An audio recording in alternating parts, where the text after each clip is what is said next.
Brawddeg yr wythnos yw Beth wyt ti'n gwneud a dwi'n. Beth wyt ti'n gwneud means what are you doing? Dwi'n means I'm. There are so many words that you could use to complete your sentences. Here is an example of some of them. Beth wyt ti'n gwneud? Dwi'n chwarae efo ffiniau tip. Beth wyt ti'n gwneud? Dwi'n tynnu llun.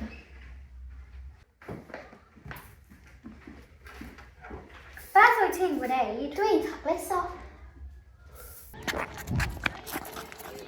Dwi'n chwarae pêl-droed. Beth wyt ti'n gwneud? Dwi'n helpu. Beth wyt ti'n gwneud, Lauren? Dwi'n darllen. Beth wyt ti'n gwneud? Dwi'n gweithio ar y Chromebook.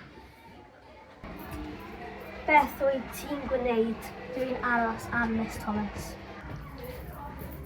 Beth wyt ti'n gwneud? Dwi'n siarad ar y ffôn. Okay. But how would you answer if you were asked about what you were doing in the past? You would start your answers with roeddwn i'n instead of dwi'n.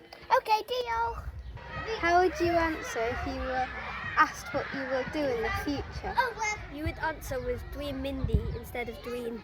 Brawddeg yr wythnos yw Beth wyt ti'n